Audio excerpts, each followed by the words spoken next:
all We of us. all like that. We also have a few of my friends. Ernie Els, a great golfer. He's a truly great golfer. Retief Goosen, who's another really, we call him really a great golfer too, Ernie, right? You two guys are fantastic. And we could add Gary to the group, Gary Player. What a group of golfers South Africa's had. Yes, yes. There must be something in the water, right? It's something good. These two guys are It's unbelievable. the water set. Yeah, Gary's Gary. And David Frost, also another one that I Yes. know is such a great one. Indeed. Was he as good a putter as they say, David? He's a putter. He's a putting machine, right? Absolutely. But he's another one. So something very good about South Africa in golf, and golf is still doing great in South Africa. And they have young players, I hear, coming up that are going to be very good. But it's an honor to have you here, and my friend, it's an honor to have you, one of the greatest businessmen in South Africa and long beyond. Thank you for being here. It's a very, very great honor. Appreciate it. So we're going to be discussing certain things. As you know, we have the G20 is going to South Africa. When is that going to be? In November. In November. And thereafter, I hand over to you. And Yes, we have it next. you originated the G20, so I'll hand over the baton to you, That's right. and then you lead the That's G20 right. in We're the going to have world. it. We're going to have it the following year. Yeah. So we'll be discussing many things, and some of the things you've been reading about in the papers and Yes. the media. And I would say that, look, the president is a truly respected man in many, many circles, and in some circles he's considered a little controversial. But we're going to be discussing some of the things that are taking place in South Africa and see if we can help. And we want to help. And we've had a long relationship with South Africa. I have, because indirectly I have so many friends that live there. I have a lot of friends. I mean, these are famous guys, but I have a lot of friends that live there that are tremendous people. And we'll be discussing that. We'll have a nice conversation, and I really appreciate that you guys came along. It really helps us in our thought process. But it is a great honor to have you, and I appreciate you called. He called. I don't know where he got my number, but I picked up. He said, "I want to come over and see you." And that was my honor, and thank you very much for being here. You're most welcome. Thank Most you very welcome. much.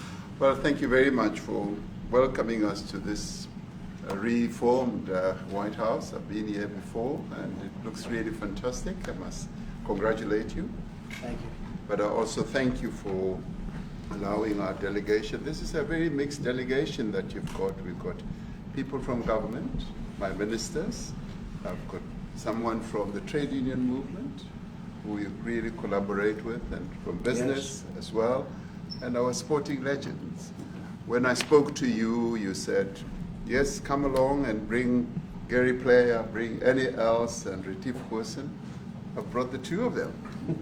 Gary Player, I spoke to him, and he said, look, I'm getting rather on in my years, but wishes us luck in this discussion with you.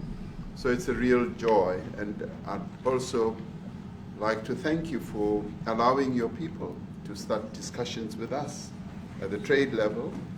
I mean, we are essentially here to reset the relationship between the United States and South Africa.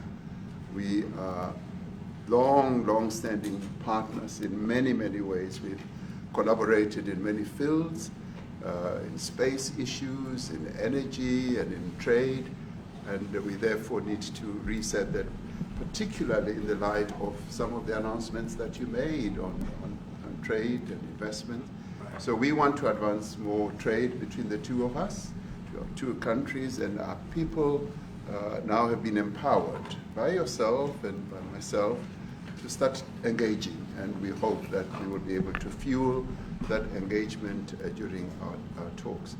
And we also want to discuss issues that have to do with how we promote further investments in both countries. We've got about 22 companies from South Africa that have invested in the US, thus creating a number of jobs. And similarly, you've got almost 600 companies that have invested in South Africa, and some of them have been in South Africa for more than 100 years. That's true. So our links are really long-lasting, and we would like to recalibrate those relations between our two countries and discuss a whole range of issues, geopolitical, the work that you're doing to bring peace around the world, in Ukraine and in the Middle East. So we value that, and we are also a great contributor to peace processes that are going on around the world. And of course, we want to discuss how we can support each other. You are a much bigger economy than we are. We're just a tiny economy, but we rely on each other on a number of issues. We've got critical minerals that you want to fuel the growth of your own economy and reindustrialize. So we have that on offer, including rare earth minerals. So all that combination of opportunity and the products that we buy from you, as well as what we sell to you, I believe makes up a really good and powerful relationship, which we need to strengthen, which we need to engender. And that is really what has brought us here. And we are really privileged to have, great South Africans in the mix. As you said, you'd like to see them as well. And I brought you a really fantastic golf book.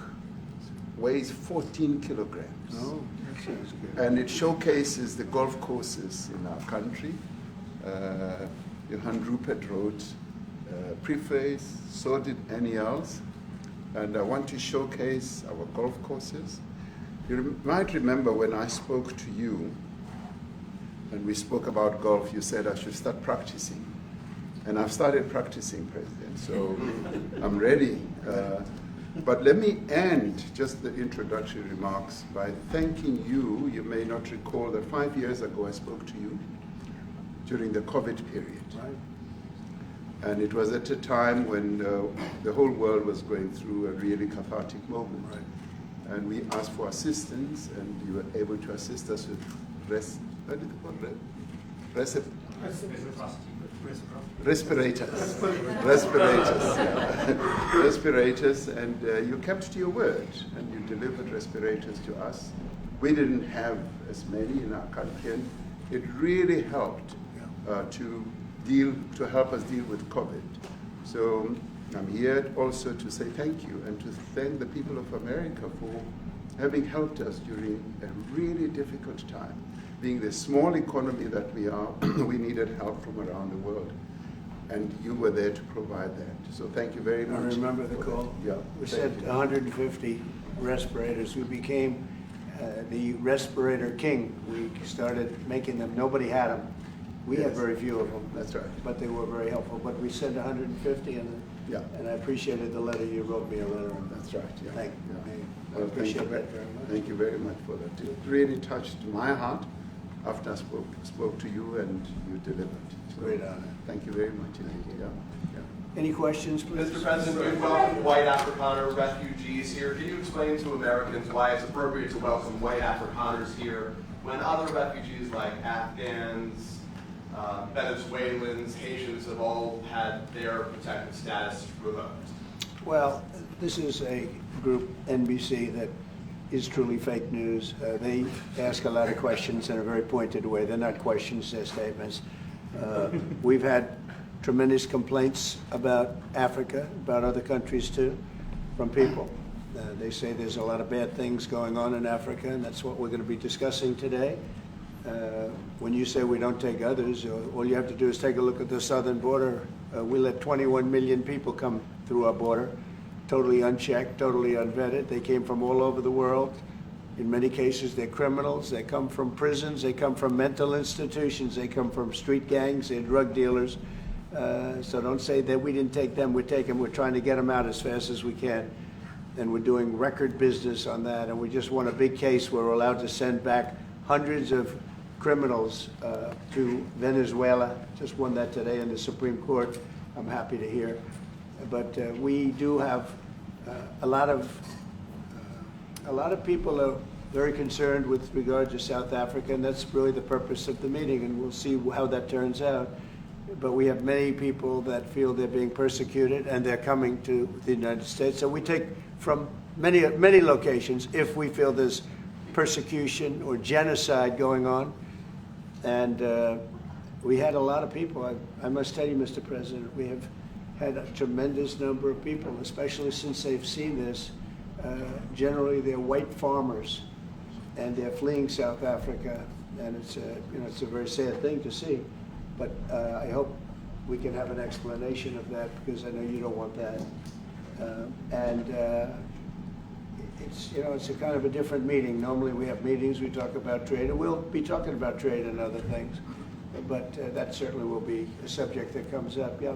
Yes, please. Brian? Thank you very much. I'd like to get your thoughts on Letitia James. Director Polte, according to him, Letitia James says that the alleged mortgage fraud was simply a mistake. I want to get your thoughts on that. She put down that her father was her husband in order, and this is very similar to, I guess, the false accounts they had on here. Well, I don't know what it is currently, but Letitia James, who's the Attorney General of New York State, it seemed, I'm not involved in that at all. I know it's being handled by various groups, I guess, but it's major fraud,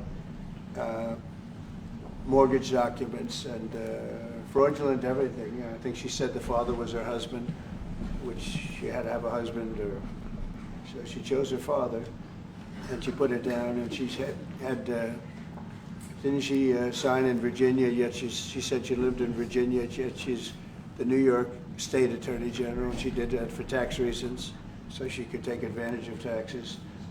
And she had the wrong number of units. She had a much different number, which wouldn't have allowed her to qualify and scam the government. So I don't know. I think she's very bad for New York, but I really don't know too much about it. But I appreciate the question. Yes, thank you very much. Yes. Mr. President, what's it going to take for you to be convinced that there's no genocide? Please. Thank you, Mr. President. So May 25th will be the celebration of Africa Day, which pretty much a lot of celebration will be taking place around the world, including here in the United States. What is your message to the entire African continent, African people in this important occasion? Well, I want to see peace, and I want to see happiness. I want to see health, and you have incredible land. There's tremendous value. A lot of countries don't have that value in the land, the value you have. We have a situation, I think you probably heard about it. We've done, through some very talented people, helped settle a war that's been raging for years, Rwanda and the Congo. And I think we've done it. Believe it or not, I think we've done it. And could you just say a few words about that, my friend? Yes. A couple of weeks ago, the two parties signed a declaration of principles in which they agreed on the way forward. And they have both submitted draft peace agreements, and we have put together one that incorporates both of their suggestions, and we've given it to them. So we're in the process of finalizing this Looking peace good, agreement. right? Looking very good. No, we have to thank you for even those efforts, because the African continent, particularly SADC, our Southern African Development Community, has for years been seeking to foster peace in the Democratic Republic of the Congo. So all efforts, including those from outside the continent and inside the continent, are really worthwhile. We are removing our troops from there so that peace can then prevail in that whole area. And we hope that with the support of the international community, we will really have peace in that area. It's so vital, it's so important for the whole region. Well, we sent our people there, and I think we did a very good job, as headed by my friend. And that was great. That was great. I mean, I'm just hearing phenomenal reports, because all I'm hearing is death, and they're chopping heads off, and it's horrible over there. And it was really brave of you to go there, and I really appreciate it. And it looks like we have something very, very substantial. We also talked about trade with them in terms of rare earth and all, but really more for it's like. If you take a look at what we just did with Pakistan and India, we settled that whole thing, and I think I settled it through trade. We're doing a big deal with India, we're doing a big deal with Pakistan, and I said, what are you guys doing? Somebody had to be the last one to shoot, but the shooting was getting worse and worse, bigger and bigger, deeper and deeper into the countries, and We spoke to him, and I think I hate to say we got it settled, and then 2 days later, something happens, and they say it's Trump's fault. But Pakistan has got some excellent people and some really good, a great leader. And India is my friend, Modi. Modi? And he's a Mutual friend? Yeah, Yes. he's a great guy. And I called them both, and we just did something good. We're trying to settle Russia, Ukraine. Spoke with President Putin for 2.5 hours the day before yesterday. I think we made a lot of progress, but that's a bloodbath. 5,000 people are being killed a week, 5,000 soldiers a week, not including people in cities and towns that are also being killed. So we're trying to help. And it doesn't affect us. It's not our people, it's not our soldiers, it's Ukraine and it's Russia, but if we can save 5,000 souls, we'll do it. We're pretty good at it. But that's a bad situation. That is a really bad situation. Well, you'll recall when President Zelensky was coming to South Africa, that's when I spoke to you. That's right. We both agreed that we need to push the peace message so that there can really be peace. And we've been involved in the Ukraine-Russia conflict for quite a while through my Minister of State Security here. We've been dealing with them, the exchange of children who were taken away, going through names and addresses and all that. So we've been invested in that whole process as well. And the moves that you're making are fully supported by us because we would like to see the end of that war. That's true. I called Zelensky, and they said, he's in South Africa. I said, what the hell is he doing in South Africa? He was talking to us. We got this paper. That's a strange one. I said, what are you doing in South Africa? Yes. That's a strange one. He's trying to make peace. Or we're taking him. We were lucky because we had the great Nelson Mandela, who taught us how to create peace, to make peace. So we were imparting some of those lessons to him, some of those learnings, and I specifically mentioned to him that this is how Nelson Mandela taught us that when you want to have a peace in a country, do it on an unconditional basis and sit down and talk. And that's precisely what I'm sure he's going to heed. Well, we're going to see what happens with that when it's there's a lot of hatred, Yeah. there's a lot of death. It's a bloodbath. It is. It is. Unfortunately. I get the satellite pictures of that field, of that killing field. You never saw anything like it in your life. It's horrible. It's a horrible thing that goes on, but I think we've made big progress. Yeah, please, go ahead. Thank you, Mr. President. No, not you. Right here. He's from South Africa. Go ahead, please. What are you expecting on the ICJ case? Are you expecting South Africa to drop that? Is that what you're trying to do? On which case? The ICJ The International case is Criminal Justice. International Criminal Court. I don't expect anything, to be honest. I really don't. I don't know. It's they've got a case. There's a lot of anger there, tremendous anger. I don't expect anything. We'll see what happens. We'll have a ruling, and who knows what the ruling is going to mean. Yeah. On that subject of Gaza, Mr. President, are you going to be speaking to Prime Minister Netanyahu about Israel's renewed offensive? There's been a lot of concern from European countries. The Pope has expressed concern. Are you going to be asking Prime Minister Netanyahu to tone down the offensive in Gaza to let more aid in? Was that a question or a statement? Here's the question. This guy's, you never change. Mr. President, decide what would Please. it take for you to be convinced that there's no white genocide in South Africa? Well, I can answer that for the President. It's for him. No, seriously. I'd rather have him answer. Yeah, I'd rather answer that. It will be. Our president will respond to you. Yeah, let me. Thank you, Mr. President. It will take President Trump listening to the voices of South Africans, some of whom are his good friends, like those who are here. When we have talks between us on around a quiet table, it will take President Trump to listen to them. I'm not going to be repeating what I've been saying. I would say if there was Afrikaner farmer genocide, I can bet you these three gentlemen would not be here, including my Minister of Agriculture. He would not be with me. So it'll take him, President Trump, listening to their stories, to their perspective. That is the answer to your question. But, Thank you, Mr. President, I must say President that Trump. we have, no, wait. We have thousands of stories talking about it. Sure. And we have documentaries, we have news stories, and that. Is Natalie here, somebody here to turn that? I could show you a couple of things, and I have to, it has to be responded to. Yeah, sure, We we have, will. let me see the articles, please, if you would, and turn the lights down. Turn the lights down, and just put this on. It's right behind you, Johan. There's nothing this parliament can do. With or without you, people are going to occupy land.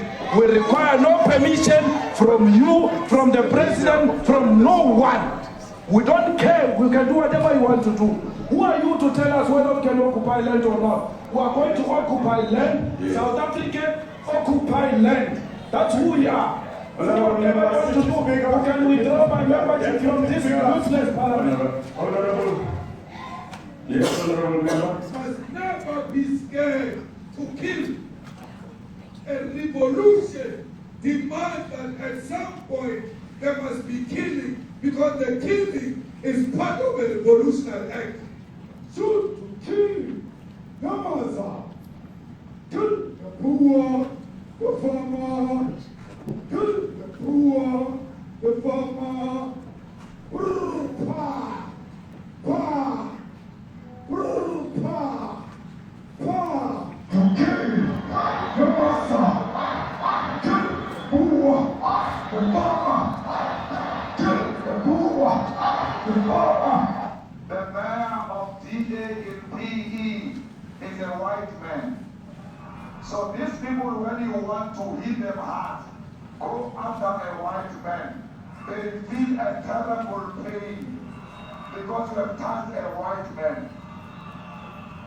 Not because Mashaba and Soli will not be touched. They will be touched, don't worry. But we are starting with this whiteness. We are cutting the throat of whiteness. Shoot to kill, Yamaza. Kill the brewer, the farmer. Kill the brewer, the farmer. Pa, pa, pa. Shoot to kill, Yamaza. Kill the brewer, the farmer. Kill the brewer, the farmer. Pa, pa.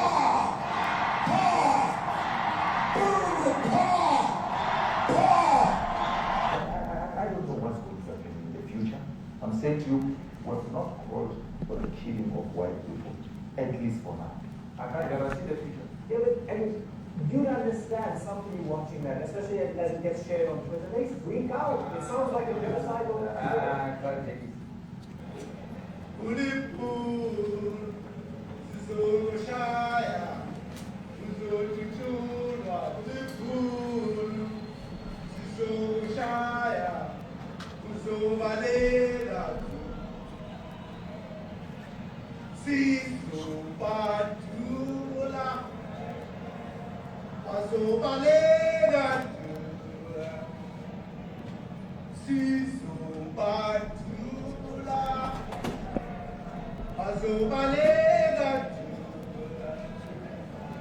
Who will expropriate land without compensation, whether they like it or not. If they object, they can seek refugee in America.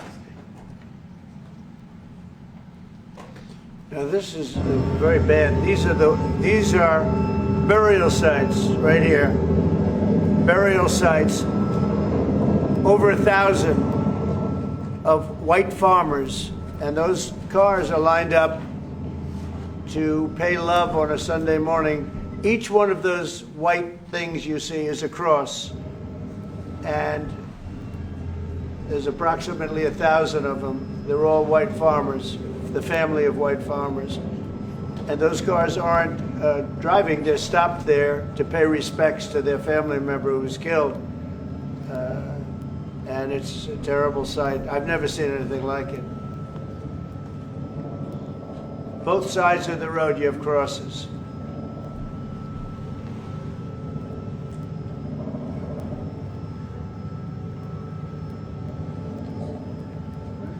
Those people were all killed. Have they told you where that is, Mr. President? No, I'd like to know where that is, because this I've never seen. But, okay. I mean, it's in South Africa. That's where. We need to find out.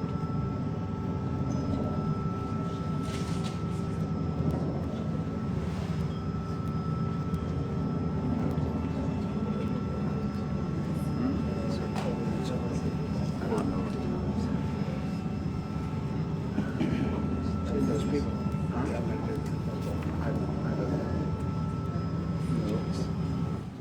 Okay.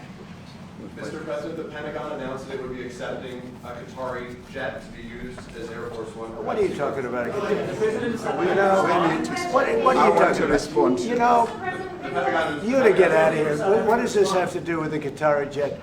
They're giving the United States Air Force a jet, okay? And it's a great thing. We're talking about a lot of other things. It's NBC trying to get off the subject of what you just saw. You are a real, you're a terrible reporter. Number one, you don't have what it takes to be a reporter. You're not smart enough. But for you to go into a subject about a jet that was given to the United States Air Force, which is a very nice thing, they also gave $5.1 trillion worth of investment in addition to the jet. Go back, you ought to go back to your studio at NBC, because Brian Roberts and the people that run that place, they ought to be investigated. They are so terrible the way you run that network, and you're a disgrace. No more questions from you. Go ahead. Go ahead, talk about that. His name is Peter something. He's a terrible reporter. Quiet. That's my question now. Let's go. Thank you so much. President Trump, Anna Disaster from ENCA in South Africa. Thank you very much. Thank you for very hosting much, us. Steve. What would you like President Ramaphosa to do about the situation I that we've don't just know. seen on the screen? I don't know. Look, these are articles over the last few days. Death of people. Death. Horrible death. Death. I don't know. But you know that To there pick are anyone, people who are white dying. South Africans are fleeing because of the violence and racist laws.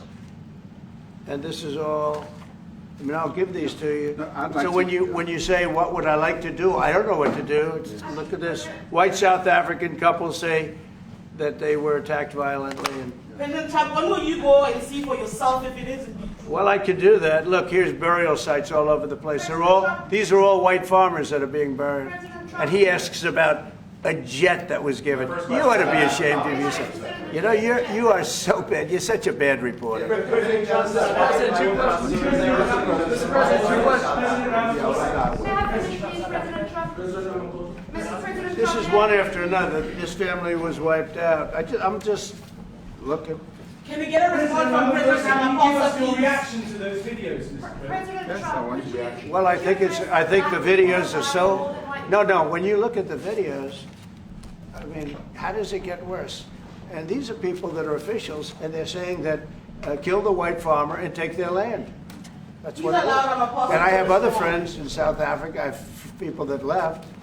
One in particular that says you can't go there. He said they want to take your land. They take your land and they kill you.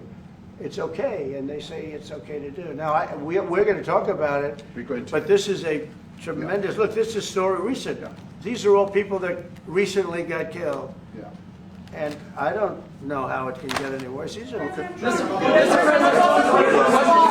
and you know, the men that you saw, the people that you saw in that movie, those are officials. Those are people that were in office. They had one march, they had a dance in your parliament, whatever you may call it, legislature. Well, and let me it was clarify terrible. that. Yeah, Let me please. clarify that, because what you saw, the speeches that were being made, one, that is not government policy. We have a multi-party democracy in South Africa that allows people to express themselves, political parties to adhere to various policies, and in many cases, or in some cases, those policies do not go along with government policy. Our government policy is completely against what he was saying, even in the parliament. And they're a small minority party, which is allowed to exist in terms of our constitution. But you do allow them to take land. No. You do allow them to take land. Nobody can and take then when land. they take the land, they kill the white farmer. And when they kill the white farmer, nothing happens to them. No, there is nothing happens to them. There is criminality in our country. People who do get killed, unfortunately through criminal activity, are not only white people. Majority of them are black people. And we have now been utilized. The farmers are not black. I don't say that's good or bad, but the farmers are not black. And the people that are being killed in large numbers, and you saw all those grave sites, and those are people that loved ones going, I guess on a Sunday morning they told me, to pay respect to their loved ones that were killed. Their heads chopped off, they died violently. And you know, I mean, we're here to talk about it, and I didn't know we'd get involved here, but I will say this, that if the news wasn't fake, like NBC, which is fake news, totally, one of the worst, ABC, NBC, CBS, horrible. But if they weren't fake news like this jerk that we have here, if we had real reporters, they'd be covering it. But the fake news in this country doesn't talk about that. They don't want to talk about it, but now they have to talk about it. But they won't. This won't even be a subject. They'll have him talking about why did a country give a free, think of this, why did a country give an airplane to the United States Air Force?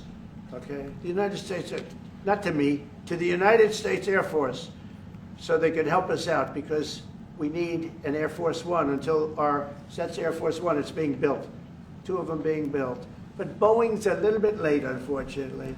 So why did they give us a plane to the United States Air Force? That's what that idiot talks about after viewing a thing where thousands of people are dead. I'm sorry, I don't have a plane to give you. I wish you did. I'd take it. I would take it. If your country offered the United States Air Force a plane, I would take it. Okay.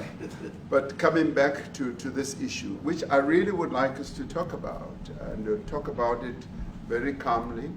We were taught by Nelson Mandela that whenever there are problems, people need to sit down around a table and talk about them. Well, there are problems. And this is precisely what we would also like to talk about, including, of course, trade matters, investment matters.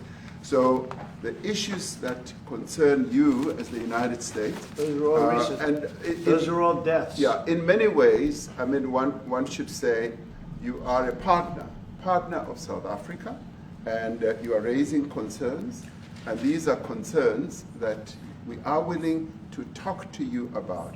Let me just add quickly, you know, the criminality that we are experiencing in our country needs quite a lot of technological capability.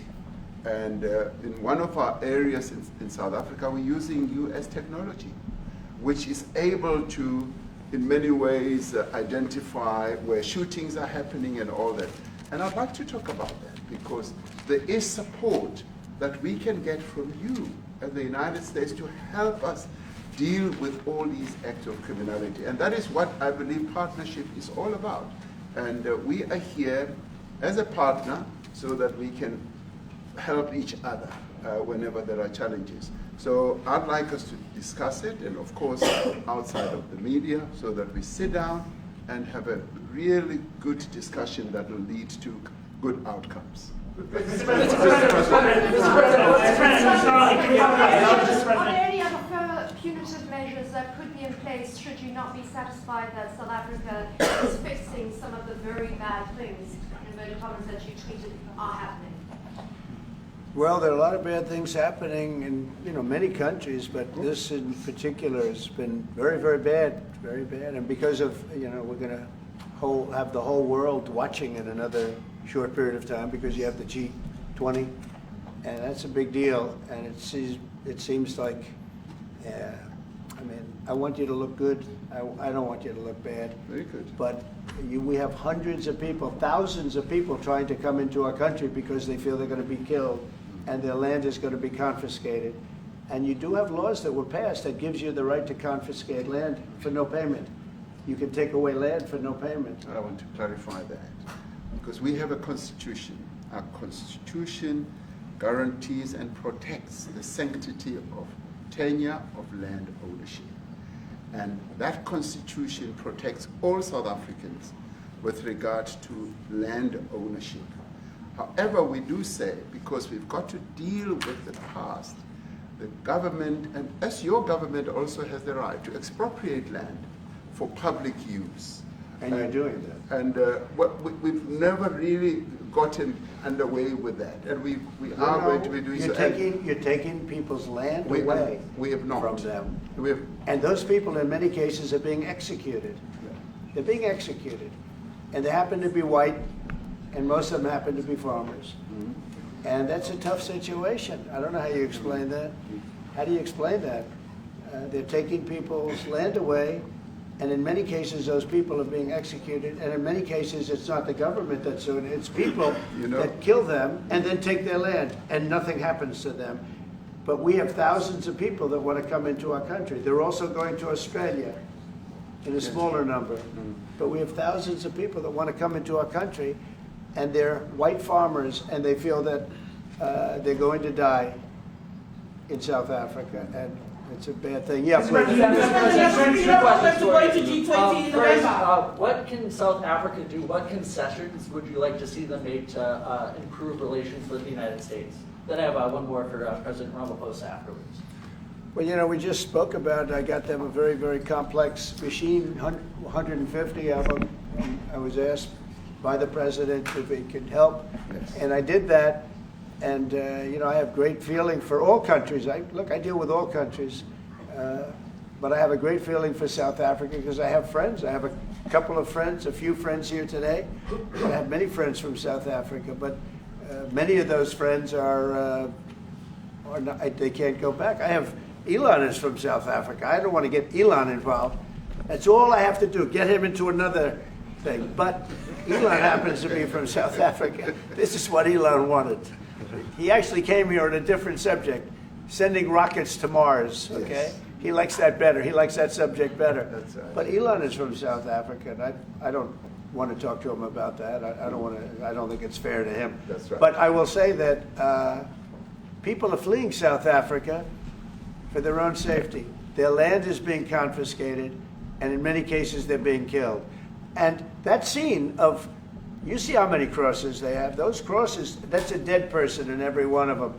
And those trucks or cars are paying their respects to all of those dead people on a Sunday morning. That's a rough thing to explain away. And the problem we have, and the way, you know, a correct and a fair media exposes things. But we have a very corrupt media. They won't even report this. If this were the other way around, it would be the biggest story. Now, I will say apartheid, terrible. That was the biggest story. That was reported all the time. This is sort of the opposite of apartheid. What's happening now is never reported. Nobody knows about it. All we know is we're being inundated with people, with white farmers from South Africa. And it's a big problem. Marco Rubio was telling me he's never seen anything like it.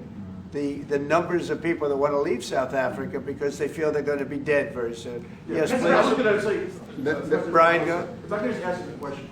72% of farmers in your country are white. If they flee, do you feel that maybe the economy could collapse? You may not have a gap to fill in those people that need to replace those farmers. You know, I'd like my Minister of Agriculture, who is white, who comes from an opposition party to mine, who's joined my government at my invitation to address this very issue, including the question that you've just raised. John? Thank you very much, Mr. President. Yeah. Mr. President, thank you for welcoming us to the White House. I would say we have a rural safety problem in South Africa. I don't think anyone wants to candy coat that. And it requires a lot of effort to get on top of it. It's going to require more policing resources. It's going to require a different strategy to be able to deal with it. But certainly the majority of South Africa's commercial and smallholder farmers really do want to stay in South Africa and make it work. And I've just come from the largest agricultural show in the Southern Hemisphere with organized agriculture and farmers, and the majority of them want to stay. But they too there have a memorial to those who've died as a result of farm attacks. And as the Minister of Agriculture, it is something that I'm particularly exercised with my colleagues at police and my colleagues in the justice cluster to start making farm attacks and stock theft a priority crime. And it affects all farmers in South Africa, particularly stock theft. It has a disproportionate effect on smallholder black farmers. I also want to just say this, that the two individuals that are in that video that you've seen are both leaders of opposition minority parties in South Africa.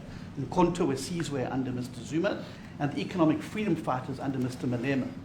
Now, the reason that my party, the Democratic Alliance, which has been an opposition party for over 30 years, chose to join hands with Mr. Ramaphosa's party was precisely to keep those people out of power.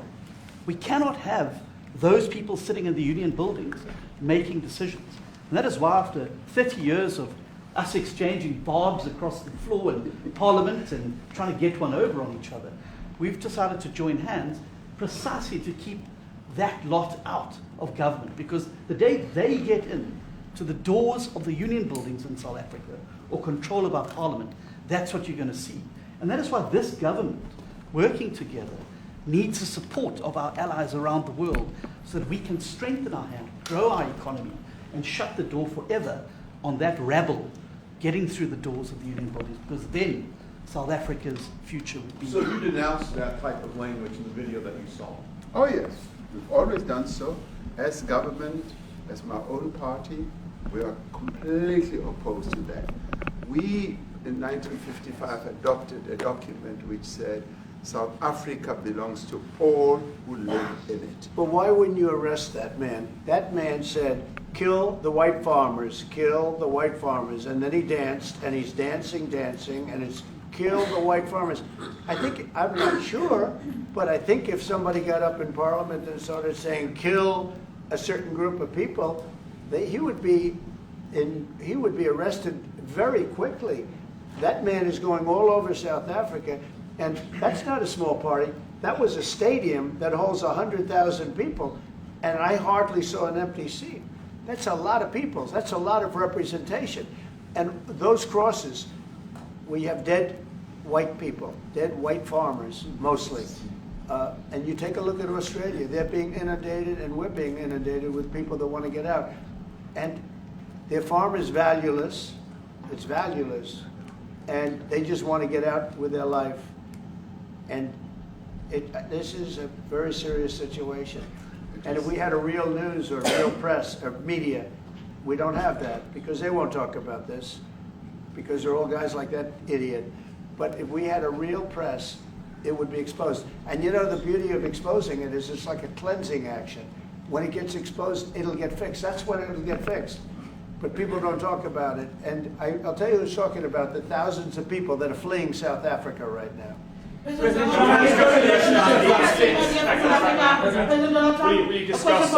discussed USAID and the devastating impact the cuts are having across the African continent. You know, it's devastating, and hopefully a lot of people are going to start spending a lot of money. And I've talked to other nations. We want them to chip in and spend money too.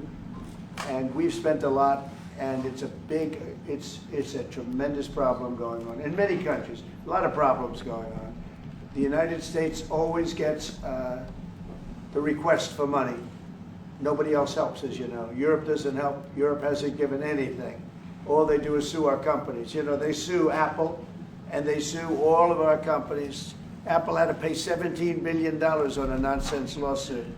Very unfair. But we're going to always be there to help. The Afrikaner is human rights by South African broadcasting. If this Afrikaner resettlement issue is resolved, you're going to go into a room after this, you guys are going to talk.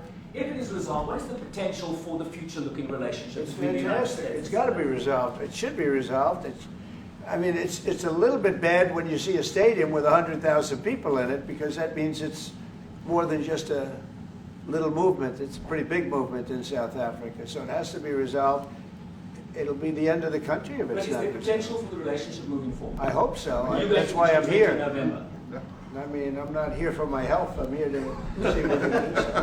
No, I'd like to see. I have friends. I can tell you, Ernie Els and Retief Goosen, they feel so strongly they wanted to be here on behalf of South Africa, not on behalf of me. Yes. And, you know, they said, can we be here for this? Because they love the country. Ernie, do you guys want to say a couple of words? I hate to put you in this. This is tougher than sinking a 3-footer. They have, and they've sank many 3-footers. Thank you, Mr. President. And thanks for the honor of being here. We've known each other a long time. We have spoken. You know, we're proud South Africans. I still have my South African passport. You know, we travel with this passport, you know, and I got my visa here. So, you know, but we want to see things get better in our home country. That's the bottom line. It's been 35 years since the transition. President Ramaphosa was right in the middle of the transition time in 1990 and before that. So it's been 35 years of ANC government, and I know there's a lot of anger, you know, through the transition. There was also a lot of stuff happening in the apartheid days. You know, we grew up in the apartheid era, but I don't think two wrongs makes a right. You know, President Mandela, when he came out of prison for all that time, didn't come out with hatred, you know, and really unified our nation through sport. You know, we won the Rugby World Cup in '95. 4 times. We won the African Nations Cup, soccer. You know, we won some majors as golfers and so forth. So what I'm trying to say is, you know, this has been a long time coming. That's why we really wanted to meet you, meet the administration, and see our way forward, because we still want to see our country flourish. You know, we've got some great things going on. Business is getting involved with government. Farmers are getting involved in local municipalities, trying to rebuild some of the infrastructure that's been decaying for a long time. So there's a lot of coexistence going on and help from a lot of areas. But I feel we need the US to push this thing through. We've got a great ally if we can have the US. It's always been an ally of South Africa for a very long time. Even in the days of the war, you know, up in Angola, you know, you guys helped us. So very important for us to have your support and you know, get the change we need. Boy, did you do that well. He might have done that even better than he plays golf, which is almost impossible. Johan, please. Sorry, Mr. President, if you had to wind all of those tapes properly, you will see I'm the biggest target of that rabble-rouser. Number one for over 10 years, Mr. Mandela. In fact, the first time I met him, he was in the youth league with that gentleman, and look how he's changed. Right. We have too many deaths, but it's across the board. It's not only white farmers, it's across the board. And we need technological help. We need Starlink at every little police station. We need drones. I actually got drones donated for the peace parks to stop elephant and rhino poaching. And his predecessor stopped the importation because he said the United States would spy on us. I mean, US basics, the ridicule. So if you can help us. Remember, sir, you and I lived in New York in the 70s. We never thought New York could be what it became. 2 commissioners, a tough mayor. We need your help to stop this awful killing. But it's across the board. Ernie is right now building a house in George. I'm building 3 cottages for my grandchildren on a farm outside Grafrenet. I often go to bed without locking the door. And we have a serious problem with illegal aliens who stream across the border. And if you really look at our statistics, a lot of these murders, firstly it's unemployment and illegal aliens. And then I met Vice President Bartz many years ago, the Charlie Rose show. My wife loved the book. And she reminded me this morning that you emphasized the devastation that occurs when big companies leave towns and cities, and there's a culture of dependency that develops. And I remember you discussing it. Now that's our problem. If we don't get our economy to grow, the culture of dependency and the lawlessness will increase. I've been against apartheid all my life, and I'm their #1 target. Please just Google my name and Malema. You'll see it, sir. He marched on the farm. But the crime is bad. The crime is terrible, sir, but Mr. Steenhuisen won't admit to it, but he runs the Western Cape, where I live. And the biggest murder rate is in the Cape Flats. Gangs. We've got gang warfare. Like your M33, whatever these guys. We've got equivalents there. But we need your help, sir. And we need Elon technology.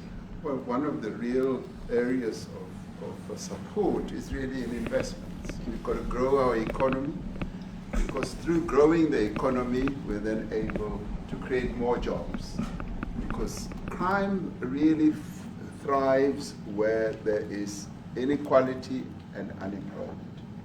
And that is one of the reasons that has brought us here, to improve our investment relations, our trade relations, so that we can preserve the number of jobs that your companies have created in South Africa.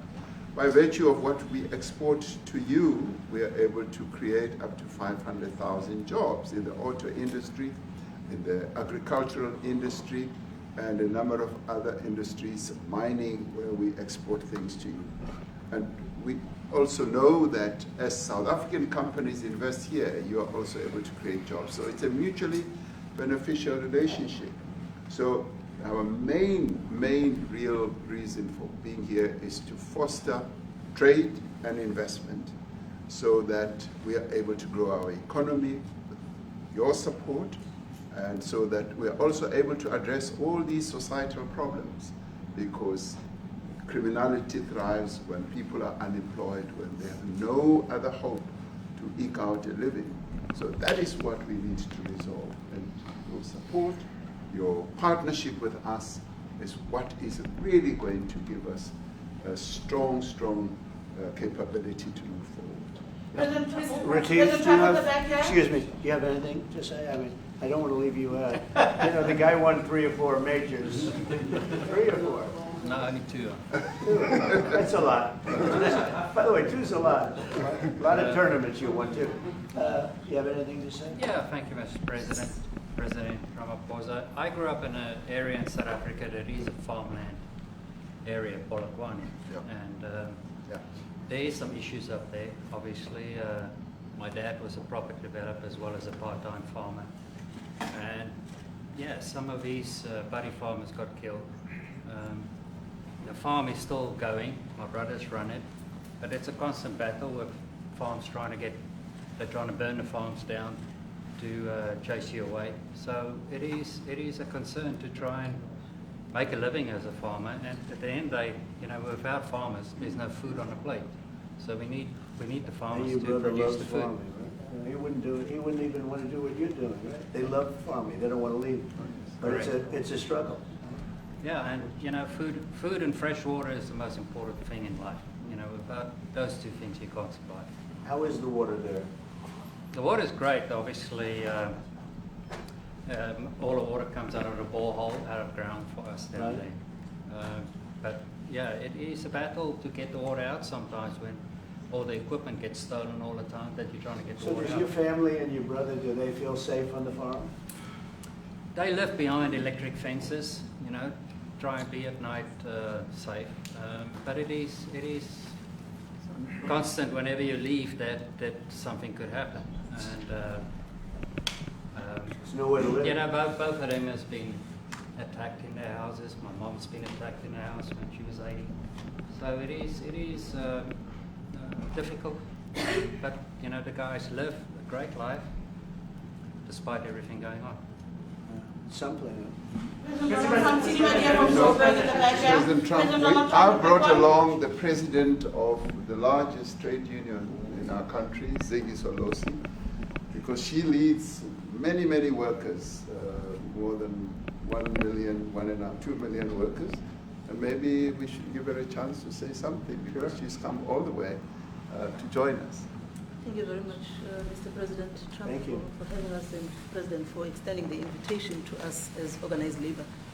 And I must say that we are here to support the initiative that has been made by our government with business, of course, as organized labor. We've been coming to Washington on the AGOA trade relations in the previous regime. And I think at the center of it all, for me, it is exactly what Mr. Rupert have said, the importance of us growing the economy. We have always emphasized when we were here and kept on coming and negotiating on AGOA that the 600 US companies that are based in South Africa, as you said, President Ramaphosa, 500,000 jobs will be wiped out. We need more foreign direct investment in our country. We are not just talking about those that will lose employment, but we are talking about over 40% of people that are unemployed, that have no hope of ever finding a job. And we think that, correctly, as they have said, that we need to deal with the issue of porous borders in our country, so that everyone that comes in is documented.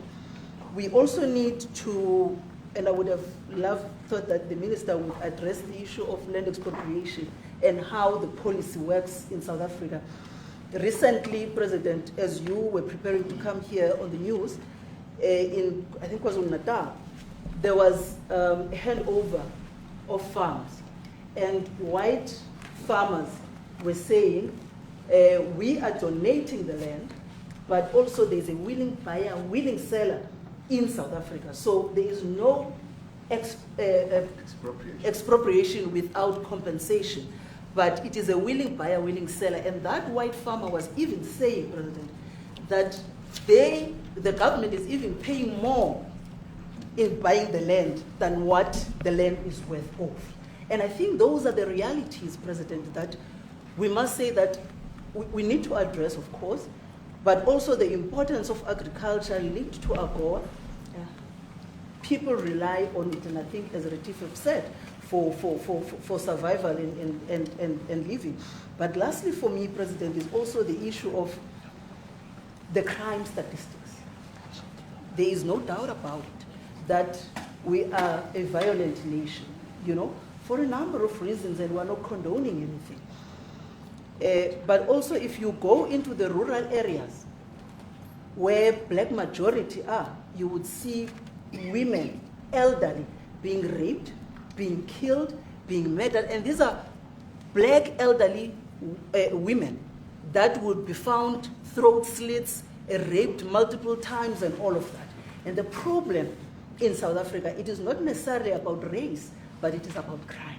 And we think that we are here to say, how do we, both nations, work together to reset, to really talk about investment, but also help us in how we can have the technology and everything that is needed, President, to really address the levels of crime that we have in our country. Thank you very much. Thank you very much. President Trump, genocide is a very strong word. I'm wondering if you can make up your mind as to whether you believe genocide is occurring in South Africa, or you still doubt, and if you have made up your mind, why invite President Ramaphosa here today? Well, I haven't made up my mind. I hate to see it from the standpoint of South Africa, but also, you know, I'm trying to save lives. I'm working with Russia and Ukraine. I don't have to do that. It's not our war. It was started by other people. It was helped along by our past administration. It would have never happened if I were president, but I'm trying to save lives, and no matter where. Rwanda, I have nothing to do with Rwanda and the Congo, but I felt I had a very talented person in this administration, and I sent him there, and he did an unbelievable job, I think. I mean, we're going to find out, but he's done the hardest part of the job. It should happen. If I can save lives, I want to save the lives. If it's in Africa, that's great. If it's in Europe, if it's wherever it may be. And it's a very small investment to do, believe me, compared to what the consequences are. So I hope we can do something. Look, I have so many friends. These two men, I have great admiration for them because I know what they do for a living. Yeah. And that's a very hard living, going from city to city, from country to country, and hitting a ball 350 yards like they do. And better than you and I. Getting the ball in the hole. It's a very tough, with lots of people watching, right? Yes, That's a very tough living. You know, they're champions. I respect champions. And I respect very much, and I think the country is very lucky. They really wanted to be here. That's true. They could be elsewhere. They could be on a beautiful fairway someplace, and they wanted to be here. So. My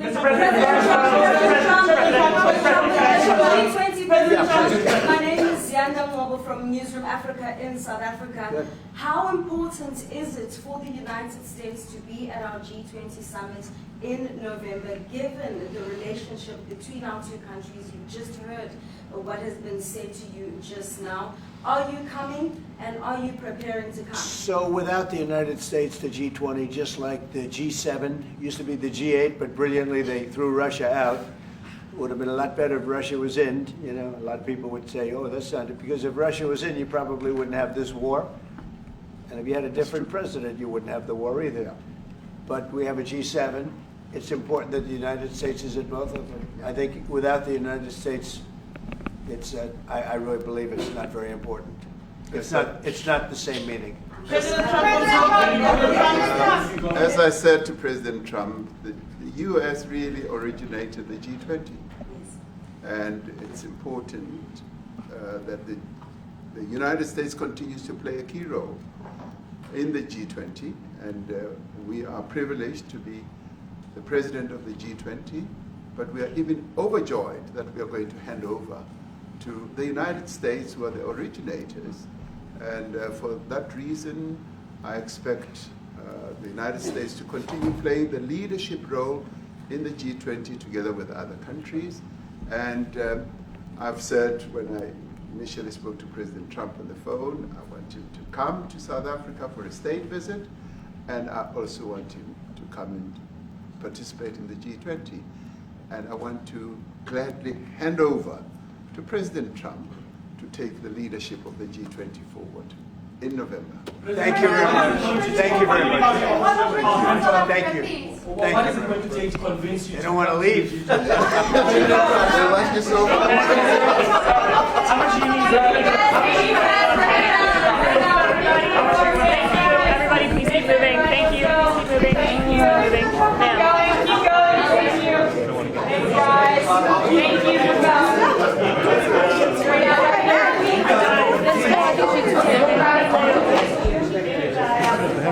Outside? Oh, we didn't bring them in. Oh.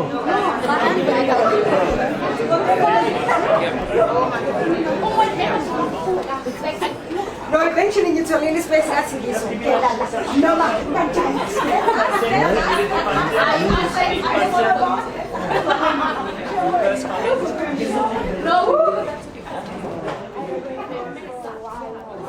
Nixon's knees on her. Oh, my knees. He's 20 years younger.